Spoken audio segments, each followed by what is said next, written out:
Rodney George. Laver MBE is an Australian former professional tennis player who holds the record for most singles titles won in the history of tennis, with 200 career titles. He was ranked world number 1 for 7 consecutive years, from 1964 to 1970 and also in 1961 and 1962. He is the only tennis player to have won the Grand Slam twice, in 1962 and 1969, and is the only male player to have done this during the Open era. He also won the Pro Grand Slam in 1967. Laver won a total of 19 major singles titles, including 11 Grand Slams and 8 Pro Slams. Rod Laver is the third player, behind Roy Emerson and Margaret, to win each major singles title twice in his career. He also won a total of 9 major doubles titles, including 6 Grand Slam men's doubles and 3 Grand Slam mixed doubles. He holds the all-time male records of 22 singles titles in a season and 7 consecutive years, winning at least 10 singles titles per season. In addition to this, he won 9 championship series titles. He was the first player to win 5 championship series titles in one season and to reach 6 finals in a season. The championship series were precursors to the current Masters 1000. Laver won and excelled on all the surfaces of his time, and was ranked as the best professional player in the world during the 5-year period he was excluded from the Grand Slam tournaments. Laver is widely regarded as one of the greatest tennis players of all time. Personal life. Rodney George Laver was born in Rockhampton, Australia on August 9, 1938. He was the third child of Roy Laver, a cattleman, and his wife Melba. In 1966 Laver, aged 27, married Mary Benson in San Rafael, California. Born Mary Shelby Peterson in Illinois, she was a divorcee with 3 children: Ron, Steve and Ann.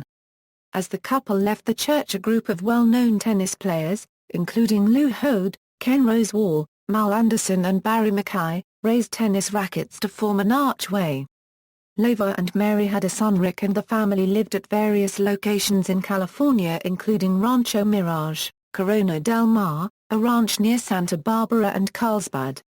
Mary Laver died in November 2012 at the age of 84 at their home in Carlsbad.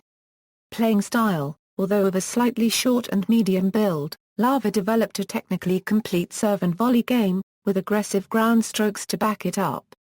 As Dan Maskell put it, he was technically faultless, from his richly varied serve to his feather-light touch on drop volleys, plus a backhand drive carrying destructive top spin when needed or controlling slice when the situation demanded it. His left-handed serve was well disguised and wide-swinging. His wristy ground strokes on both flanks were hit with top spin, as was the attacking top spin lob, which Laver developed into a weapon. His stroke technique was based on quick shoulder turns, true swings, and exquisite timing. His backhand, often hit on the run, was a point-ender that gave him an advantage. Laver was very quick and mobile and had a gigantic left forearm. Rex Bellamy wrote, "The strength of that wrist and forearm gave him blazing power without loss of control, even when he was on the run and at full stretch. The combination of speed and strength, especially wrist strength, enabled him to hit ferocious winners when way out of court. At the net, he had forcing volleys, often hit as stroke volleys. Especially on the backhand, he could hit sharp underspin angles as well." Julius Heldman pointed out, "He is competent on low balls, handling them with underspin for control, but he will cream any ball at waist level or higher. He was difficult to lob, because of his springing agility, and when forced to retreat, he could come up with a vicious counterpunch." As an amateur, Laver was a somewhat flashy player, often a late starter. He had to learn to control his adventurous shot-making and integrate percentage tennis into his game when he turned professional. In his prime, he could adapt his style to all surfaces and to all conditions. Laver had a great record in 5-set matches, often turning things around with subtle changes of tactics or by simply hitting his way out of danger. When he got into the zone, he went for broke. Then he would, as Heldman explains, literally jump and throw his racket at the ball with all the force he could muster, wrist and arm snapping over at the hit. Career. Amateur career. Laver was a young boy when he left school to pursue a tennis career that lasted 24 years. He was coached in Queensland by Charlie Hollis and later by the Australian Davis Cup team captain Harry Hockman, who gave Laver the nickname Rocket. Laver was both Australian and US junior champion in 1957.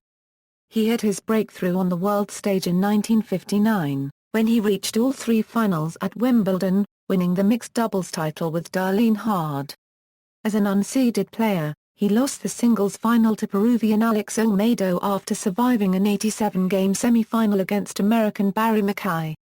His first major singles title was the Australian Championships in 1960, where he defeated fellow Australian Neil Fraser in a 5-set final after coming back from 2 sets down and saving a Fraser championship point in the 4th set. Laver captured his first Wimbledon singles crown in 1961. In 1962, Laver became the first male player since Don Budge in 1938 to win all 4 Grand Slam singles titles in the same year and won an additional 17 titles. Among those titles were the Italian Championships and the German Championships, giving Laver the clay court triple of Paris, Rome, and Hamburg that had been achieved previously only by Lou Hode in 1956. The biggest hurdle to Laver's winning the Grand Slam was the French Championships on slow clay, where Laver won 3 consecutive 5-setters beginning with the quarter-finals. In his quarter-final with Martin Mulligan, Laver saved a match point in the 4th set with a backhand volley after coming to the net behind a second serve. In the final, Laver lost the first 2 sets and was down 0-3 in the 4th set before coming back to defeat Roy Emerson. At Wimbledon, his progress was much easier. Laver lost only 1 set the whole tournament, to Manuel Santana in a quarter-final, who held a set point for a 2-set lead. At the U.S. Championships, Laver lost only 2 sets during the tournament and defeated Emerson again in the final. Professional career. Before the Open era, in December 1962 Laver turned professional after winning the Davis Cup with the Australian team. He quickly established himself among the leading professional players such as Ken Rosewall, Lou Hode and Andra Copyright S. Gimeno, and also Pancho Gonzalez when Gonzalez returned to a fuller Euro time schedule in 1964. During the next 7 years, Laver won the U.S. Pro Championships 5 times, including 4 in a row beginning in 1966. In the first half of 1963, Laver was beaten consistently by both Rosewall and Hode. Hode won the first 8 matches against Laver, and Rosewall won 11 out of 13. By the end of the year, however, with 6 tournament titles, Laver had become the number 2 professional player behind Rosewall. In 1964, Laver and Rosewall both won 7 important titles, but Laver won 15 of 19 matches against Rosewall and captured the 2 most prestigious titles, the U.S. Pro Championships over Gonzalez and the Wembley Championships over Rosewall.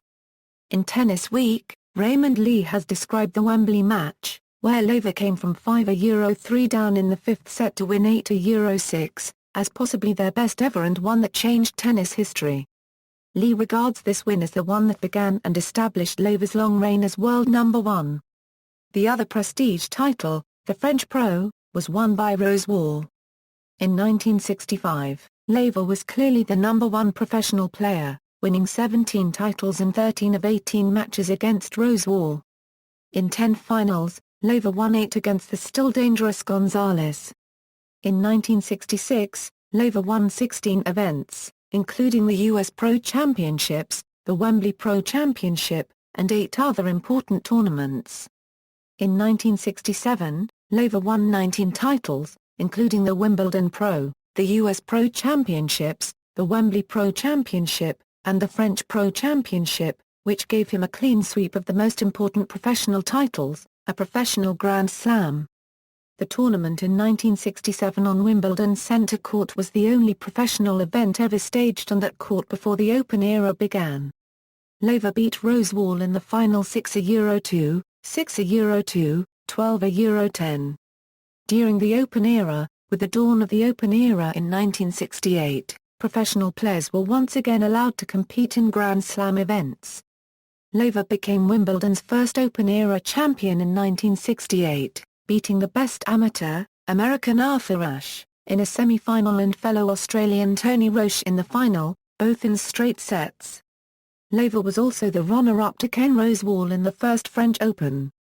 In this first Open year, there were only 8 Open events besides Wimbledon and the French Open, where professionals, registered players, and amateurs could compete against each other. The professionals mainly played their own circuit, with 2 groups, a Euro National Tennis League and World Championships Tennis a Euro operating. Laver was ranked number 1 universally, winning the US Professional Championships on grass and the French Pro Championship on clay. Laver also won the last big Open event of the year, the Pacific Southwest in Los Angeles on hard courts. Ashe regarded Laver's 4 Euro 6, 6 Euro 0, 6 Euro 0 final win over Rosewall as one of his finest performances. Laver's post-match comment was, "This is the kind of match you always dream about. The kind you play at night in your sleep." In 1969, Laver won all 4 Grand Slam tournaments in the same calendar year for the second time, sealing the achievement with a 4-set win over Roche in the US Open final. He won 18 of the 32 singles tournaments he entered and compiled a 106 Euro 16 win-loss record. In beating Newcombe in 4 sets in the Wimbledon final, he captured the title at the All England Club for the 4th consecutive time that he had entered the tournament. He set a record of 31 consecutive match victories at Wimbledon between 1961 and 1970, which lasted until 1980 when it was eclipsed by Paragraph RN Borg. Unlike his first Grand Slam year in 1962, Laver in 1969 played in events open to all the best professional and amateur players of the world. In the year's Grand Slam tournaments, Laver had 5 5-set matches, twice coming back from 2 sets down in early rounds. In the 4 finals, however, he lost a total of only 2 sets. His hardest match was a marathon 90-game semi-final against Roche at the Australian Open under tropical hot conditions. Other opponents at the Australian Open included Roy Emerson, Fred Stoll, and Andra Copyright S. Gimeno. At the French Open, Laver beat Gimeno, Tom Ocker, and Rosewall. At Wimbledon, Laver overcame strong challenges from Stan Smith, Cliff Drysdale, Ashe, and Newcombe. At the US Open on slippery grass courts, Laver defeated Dennis Ralston, Emerson, Ashe, and Roche. Laver proved his versatility by winning the Grand Slam tournaments on grass and clay, plus the 2 most important hard-court titles and the leading indoor tournaments. With $124,000 in prize money, he was also the first player to break the $100,000 barrier in a year. In the early 1970s, Laver lost his grip on the major tournaments. He played only 5 Grand Slam tournaments from 1970 through 1972. This was partly because of his contracts with NTL and WCT. But on the WCT tours, he remained the leading player and by far the leading prize money winner. In 1970, Laver won 15 titles and $201,453 in prize money, including the Rich Tennis Champions Classic, and 5 other big events. Those were the equivalent of the modern-day ATP Masters Series. With only 2 majors played by all the best players, there was no clear-cut world number 1 in 1970. Wimbledon champion Newcombe, US champion Rosewall, and Laver were ranked the highest by different journalists and expert panels. Although Newcombe was top-ranked by Lance Tingay, Newcombe wrote later in his autobiography Nuke Life on and Off the Court that the top honor in 1970 belonged to Laver. In 1971, Laver successfully defended his title at the Tennis Champions Classic, winning 13 consecutive winner-take-all matches against top opponents and $160,000. He also won 7 tournaments, including the Italian Open in Rome on clay over Jan Kadia, the reigning French Open champion.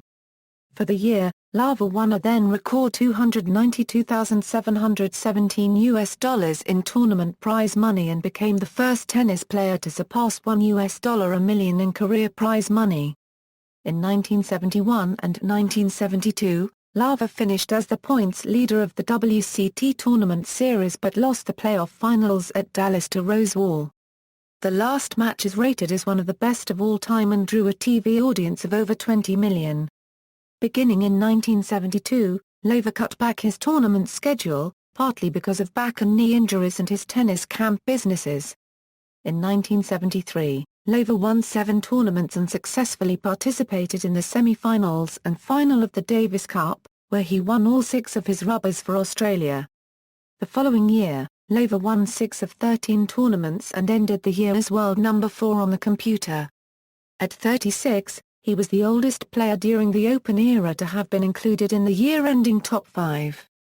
In 1975, Laver set a record for WCT tournaments by winning 4 titles in 23 consecutive matches, but in 1976, Laver semi-retired from the main tour, playing only a few selected events. He also signed with World Team Tennis, where he became Rookie of the Year at the age of 38. Laver won a record 45 Open titles after he turned 30 years old. And despite his relatively advanced age, his win-loss percentage during the Open era was around 80% for singles, which places him 7th on the Open era list behind Telegraph Borg, Rafael Nadal, Jimmy Connors, Ivan Lendl, John McEnroe and Roger Federer, but ahead of Pete Sampras. Davis Cup. Laver helped Australia win the Davis Cup 4 consecutive times from 1959 to Euro 62. In 1973, professionals were permitted to play in the Davis Cup for the first time, and Laver was on a winning team for the 5th time, claiming 2 singles and a doubles rubber in the final as Australia beat the United States 5-0.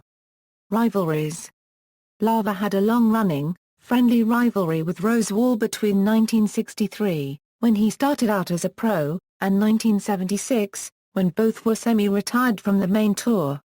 Including tournaments and one-night stands, he played over 130 matches, all of them as professionals, with some results from the barnstorming pro tours lost or badly recorded. Overall, a match score of 79-63 in favor of Laver can be documented. Against the older Pancho Gonzalez, whom he played 1964-1970 on the Pro Tour, Laver had a lead of 35-19 or 38-21, depending on the source. Laver had another, even longer rivalry with his fellow Queenslander Roy Emerson. They met first on the Senior Amateur Tour in 1958 and dominated the amateur circuit until 1962, before Laver turned pro. When Open tennis arrived in 1968, Emerson joined the Pro Tour, and had many new battles with Laver. Overall the score is 49-18 in favor of Laver, with 7-2 in major Grand Slam tournaments. Laver had also many battles with Lou Hode in his first years on the pro circuit 1963-1966. Although he lost the first 8 matches in January 1963, Laver later in the year began to turn around their rivalry, and until 1966, he had built a 38-21 lead.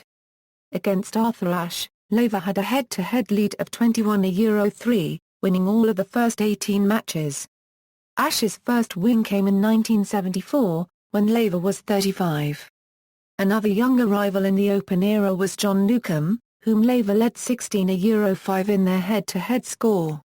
At the Australian Open, Rod Laver returned to his native country to present Roger Federer in 2006, Rafael Nadal in 2009 and Novak Djokovic in 2012 the Norman Brooks Challenge Cup, which is awarded to the men's singles winner of the Australian Open. At Wimbledon in 2009, Rod Laver was present to witness Roger Federer make tennis history at Wimbledon when he beat Pete Sampras' record by winning his 15th Grand Slam title. Place among the all-time great tennis players, the members of the press, notably Lance Tingay of the Daily Telegraph, issued subjective rankings for amateur players before the start of the Open era and for all players after the start of that era. Laver was ranked by the press as the world number 1 player in 1961 and 1962 and in 1968 and 1969. According to the article, Bill Tilden was the best player for 7 years and Pancho Gonzalez for 8 years. While Laver was indisputably the best player from 1965 through 1969, the article asserts that Laver had a valid claim for the top spot also for 1964 and 1970. Jack Kramer, the longtime tennis promoter, ranked Laver only in the second echelon of great players, just behind the 6 best. He writes that although Laver was absolutely unbeatable for a year or two late in the 1960s, A careful comparison could be made between Laver and the somewhat older Gonzalez, and that Kramer is positive that Gonzalez could have beaten Laver regularly. Kramer's main argument for downgrading Laver is that Ken Rosewall beat Laver in those two World Championship of Tennis finals, and that was a title Laver really wanted. Kramer sees as evidence of Gonzalez's superiority over Laver the fact that Gonzalez defeated Laver in a $10,000 winner-take-all, 5-set match before 15,000 spectators in New York City's Madison Square Garden in January 1970, when Gonzalez was 41 years old and Laver was still considered the world #1 player. On the other hand, Gonzalez was still a top 10 player when this match occurred, and Laver subsequently won this event, beating Gonzalez in a straight-set semi-final. Overall, his head-to-head record with Gonzalez was either 35-19 or 38-21 in favor of Laver, depending on the source. Laver was 12-5 against Gonzalez during the Open era, although Gonzalez was then in his late 30s. Many experts disagree with Kramer's assessment of Laver. For example, Dan Maskell, John Barrett, Joe McCauley, Ted Schroeder, and Tony Trabert and John McEnroe rank Laver as the best of all time. Schroeder has been quoted by Alan Chngov as saying, "You take all the criteria longevity, playing on grass and clay, amateur, professional, his behavior, his appearance and all criteria, Laver's the best player of all time." Trabert said in January 2008, "I still maintain that Rod Laver is the best player who ever played the game because he's done something no one has ever done in the 120 or 140-year history of our sport. He won the Grand Slam as an amateur and he won the Grand Slam as a pro. If someone in some other sport held a world record no one else had, you would say that person was the best in that sport. So in my view, you've got to say Laver is the best player of all time." Similarly, the tennis author Peter Bode wrote in May 2008, "Give him credit? Shoot, the only real issue is whether the GOAT, greatest of all time argument is a debate at all, given that posting those two slams puts Laver in a league of his own." Other experts cite the fact that during his amateur, touring professional, and open-era careers, Laver won a record 184 singles titles. He also holds the record for most titles won in a single year during the amateur era, during the touring pro era, and during the open era. After turning professional in 1963, Laver won the U.S. Pro Championships 5 times and the Wembley Pro Championship 4 times between 1964 and 1967. In 1967, Laver won a professional Grand Slam by winning all 4 of the major professional tournaments, the U.S. Pro Championships, the Wembley Pro Championships, the French Pro Championship, and the Wimbledon Pro. Laver came out on top in various experts' polls for the best of all time. In 1986, the U.S. magazine Inside Tennis polled 37 experts, which resulted in a computerized tournament. Laver ranked first on this list ahead of John McEnroe, Don Budge, Kramer, J. Paragraph R.N. Borg, Gonzalez, Tilden, Jimmy Connors, Frederick Perry, and Lou Hode. In a poll by the Associated Press in 2000, Laver was voted the male tennis player of the century, ahead of Pete Sampras, Tilden, Borg, Budge, McEnroe and Hode, Rosewall and Roy Emerson, and Kramer. In an article in Tennis Week in 2007, the tennis historian Raymond Lee statistically analyzed the all-time best players. Laver topped his list ahead of Tilden and Borg, Roger Federer, Gonzalez, Rosewall, Budge, Ivan Lendl, Connors, Sampras, McEnroe, and Kramer. In 1989, Bud Collins wrote, "I remain unconvinced that there ever was a better player than Rod Laver." 13 years later, however, as editor of the massive Total Tennis, the ultimate tennis encyclopedia, Collins was more guarded. He wrote on page 693 that Laver would be known as possibly the greatest player ever. On page 673, Collins said that Gonzalez was probably as good as anyone who ever played the game, if not better. And on page 749, Collins called Tilden perhaps the greatest player of them all. In an August 2006 article for MSNBC, Collins ranked Laver as one of the 5 top men's tennis stars of all time, along with Tilden, Gonzalez, Borg, and Sampras. he pointed to Tilden's phenomenal .938 winning percentage, said if I had to choose someone to play for my life it would be Pancho Gonzalez, praised Borg's uncanny transition from the French Open to Wimbledon, cited Sampras's assault on the citadels of the past, and called Laver in my eyes, the greatest player ever. In 1973, the ATP's computer rankings were established.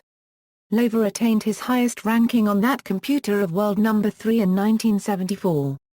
Laver's highest year-end ranking by the ATP was world number 4 in 1974. Laver semi-retired from the main professional tennis tour in 1975 while still being ranked in the top 10. In terms of yearly prize money won, Laver was the leader from 1964 until 1971. The number of tournament singles titles that Laver won during his career varies depending on the source. The ATP credits Laver with 40 Open-era titles in ATP-sanctioned events. Other sources, like Total Tennis, the Ultimate Tennis Encyclopedia, give him 47 or 54 titles during the Open era alone. Collins credits him with 184 titles in amateur, professional, and open competition, without listing them in detail.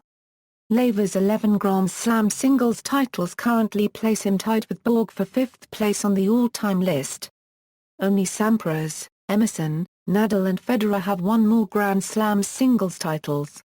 Laver also won 8 major doubles titles. Laver is the only player to have twice won all 4 Grand Slam singles tournaments during the same calendar year, although 3 of the 4 Grand Slams were played on grass at the time: the Australian Open, US Open, and Wimbledon. Because none of the majors were played on hard courts in Laver's era, Laver never won a Grand Slam tournament on hard court. This is quite different from the modern landscape, where half of the year's majors are played on hard courts. Only 5 players have won major titles on clay, grass and hard courts: Jimmy Connors, Mats Wilander, Andre Agassi, Roger Federer and Rafael Nadal.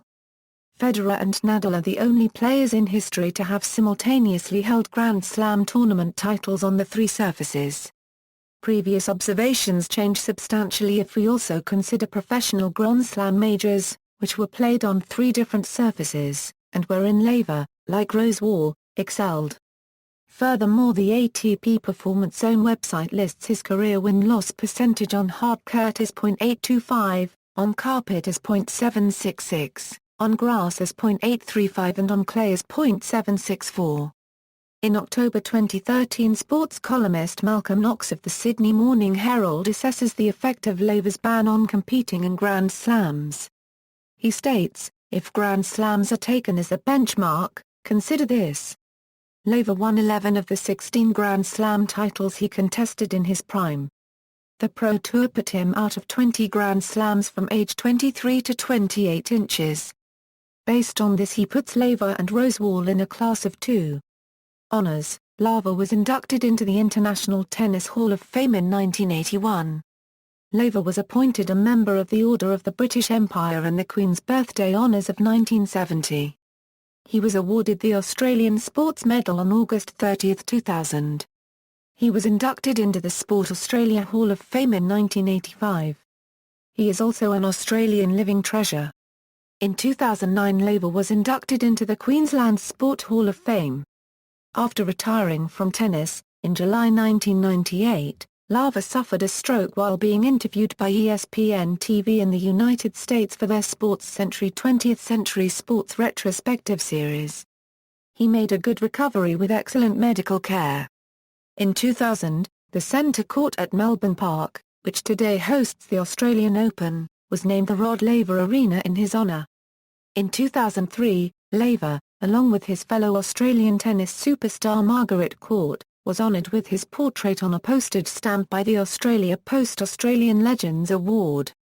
Laver resides in Carlsbad, California and attends San Diego Chargers games on occasion. Career statistics and records. Records: all-time tournament records, Open era records. These records include only results in the Open era of tennis. Records in bold indicate peerless achievements. Combined Tours NTL, WCT and Grand Prix, see also. Tennis records of all time, men's singles. Tennis records of the Open era Euro men's singles, references. Sources: Barrett, John. Maskell, Dan. Oh, I say. London, Fontana. ISBN A0-00-637434-4. Fitzsimons, Peter. Great Australian Sports Champions. HarperCollins Publishers. ISBN A0-7322-8517-8. Bellamy, Rex. Love 30. 3 Decades of Champions. Collins, Bud.